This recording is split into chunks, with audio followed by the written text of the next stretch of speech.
আসসালামু আলাইকুম। আশা করি আপনারা সবাই ভালো আছেন।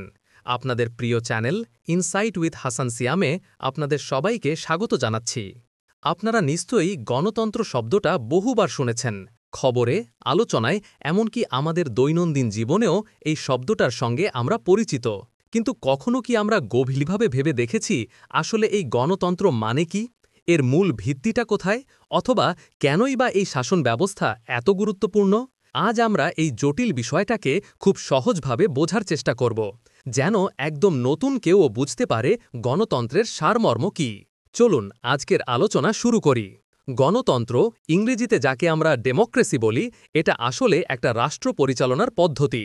খুব সরল ভাষায় বলতে গেলে যেখানে জনগণই সকল ক্ষমতার উৎস, মানে দেশের শাসনভার জনগণের হাতেই থাকে বা তাদের নির্বাচিত প্রতিনিধিদের মাধ্যমে পরিচালিত হয়।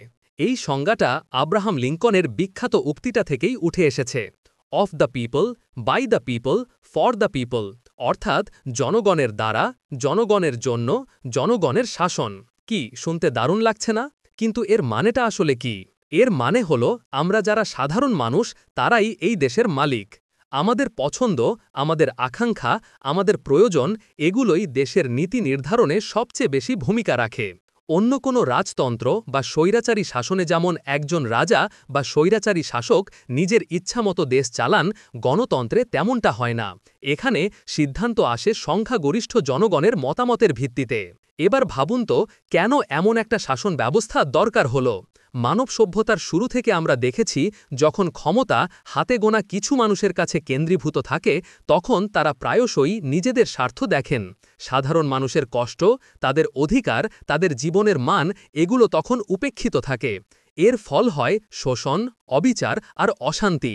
এই সমস্যাগুলো থেকে মুক্তি পেতে, সব মানুষের জন্য সমান অধিকার ও ন্যায় বিচার নিশ্চিত করতে গণতন্ত্রের ধারণাটা এসেছে।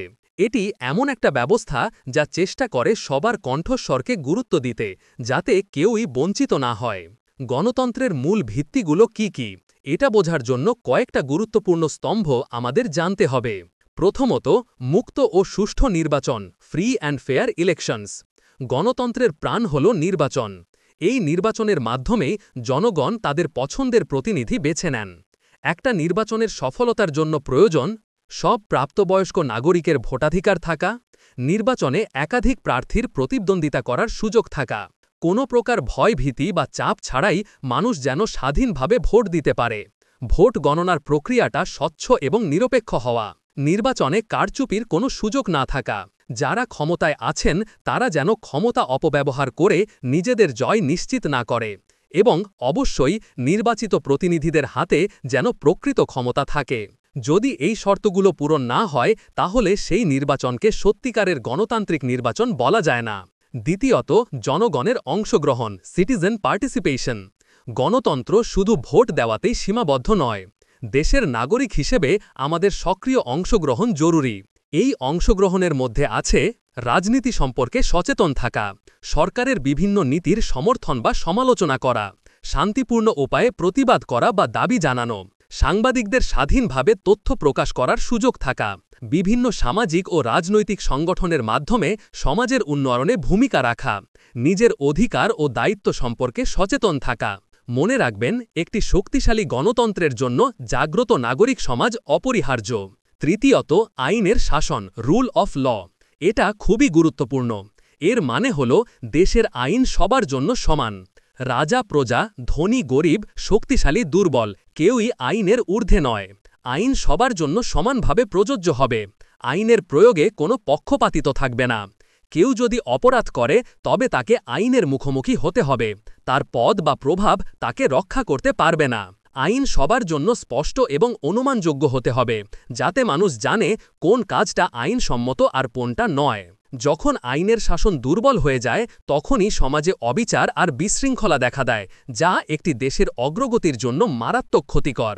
চতুর্থত, মানবাধিকার ও মৌলিক স্বাধীনতা, human rights and fundamental freedoms.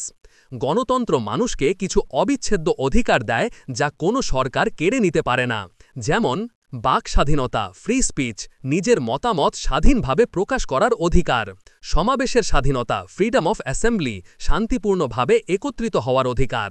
সংগঠন করার স্বাধীনতা, ফ্রিডম অফ অ্যাসোসিয়েশন, নিজের পছন্দের দল বা সংগঠন করার অধিকার। ধর্ম পালনের স্বাধীনতা, ফ্রিডম অফ রিলিজিয়ন, নিজের ধর্ম বিশ্বাস অনুযায়ী জীবনযাপন করার অধিকার। নিরাপত্তার অধিকার, রাইট টু সিকিউরিটি, জীবন ও সম্পদের নিরাপত্তা পাওয়ার অধিকার।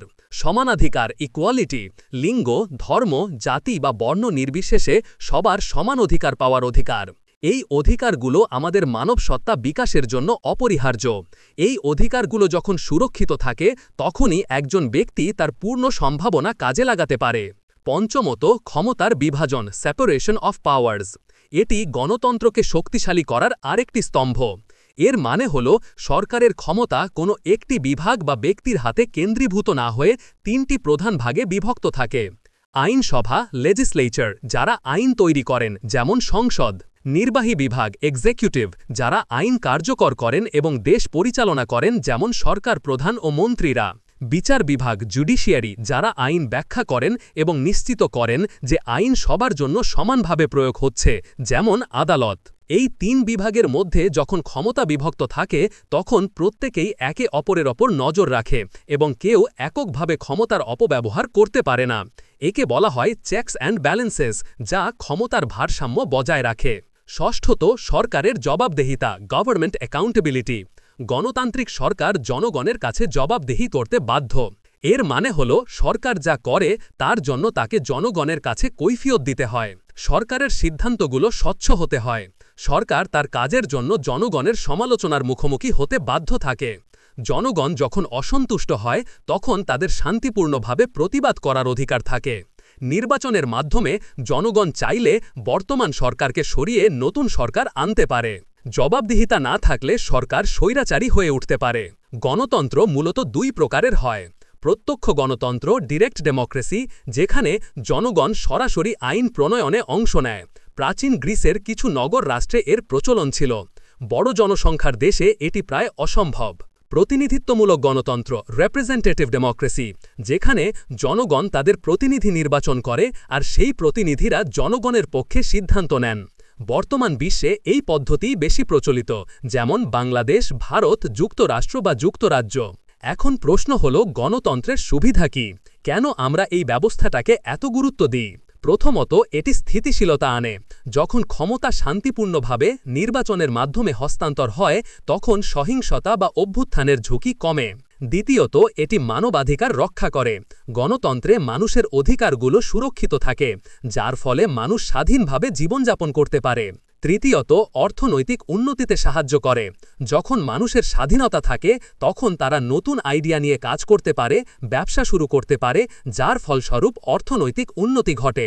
চতুর্থত, শান্তিপূর্ণ সহ অবস্থান। গণতন্ত্রে বিভিন্ন মত ও পথের মানুষের সহ অবস্থান সম্ভব হয়, কারণ সবারই কথা বলার সুযোগ থাকে। এটি বৈচিত্র্যকে সম্মান করে। পঞ্চমত, ব্যক্তির আত্মমর্যাদা বাড়ায়। যখন একজন মানুষ জানে যে তার মতামত গুরুত্বপূর্ণ, তার ভোটের মূল্য আছে, তখন তার মধ্যে এক ধরনের আত্মমর্যাদা তৈরি হয়। তবে গণতন্ত্রেরও কিছু চ্যালেঞ্জ আছে, যেমন সিদ্ধান্ত গ্রহণে দেরি। অনেক সময় বিভিন্ন দলের মধ্যে মতবিরোধের কারণে গুরুত্বপূর্ণ সিদ্ধান্ত নিতে দেরি হয়। পপুলিজম, অনেক সময় নেতারা জনগণের আবেগপ্রবণ চাহিদা মেটাতে ভুল বা ক্ষতিকর সিদ্ধান্ত নিতে পারেন। ভোটারদের অনীহা, ভোটার অ্যাপাথি, অনেক সময় জনগণ রাজনীতিতে আগ্রহ হারিয়ে ফেলে এবং ভোট দিতে অনীহা দেখায়। দুর্নীতি, কারাপশন, ক্ষমতা অপব্যবহার করে ব্যক্তিগত বা দলীয় সুবিধা নেওয়ার প্রবণতা গণতন্ত্রের জন্য বড় হুমকি। সংখ্যালঘুদের অধিকারের রিস্ক, সংখ্যাগরিষ্ঠের শাসনের নামে অনেক সময় সংখ্যালঘুদের অধিকার উপেক্ষিত হতে পারে। এই চ্যালেঞ্জগুলো মোকাবেলা করা যে কোনো গণতান্ত্রিক দেশের জন্য অত্যন্ত জরুরি। প্রিয় দর্শক, এই বিষয়গুলো শুধু রাষ্ট্রবিজ্ঞানের বইয়ে পড়ার জন্য নয়, বরং আমাদের প্রত্যেকের দৈনন্দিন জীবনে এর প্রভাব রয়েছে। যখন একজন নাগরিক হিসেবে আমরা সচেতন হই, আমাদের অধিকার ও দায়িত্ব সম্পর্কে জানি, তখনই আমরা আমাদের দেশকে আরও সুন্দরভাবে গড়তে পারি। আশা করি আজকের আলোচনা থেকে আপনারা গণতন্ত্র সম্পর্কে একটি স্পষ্ট ধারণা পেয়েছেন। এই বিষয়ে আপনার যদি আরও কিছু জানার থাকে বা আপনার কোনো মতামত থাকে তাহলে অবশ্যই কমেন্ট বক্সে জানান।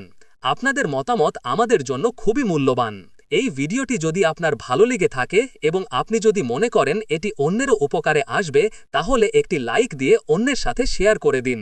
আর আমাদের এই ইনসাইট উইথ হাসান সিয়াম চ্যানেলে নতুন হয়ে থাকলে এমন আরও ইনফরমেটিভ এবং ইন্সপায়ারিং কন্টেন্ট পেতে চ্যানেলটি সাবস্ক্রাইব করে পাশে থাকা বেল আইকনটি টিপে দিন, যাতে আমাদের কোনো ভিডিও আপনি মিস না করেন। আবার দেখা হবে নতুন কোনো গুরুত্বপূর্ণ বিষয় নিয়ে। ততদিন পর্যন্ত ভালো থাকুন, সুস্থ থাকুন। ধন্যবাদ।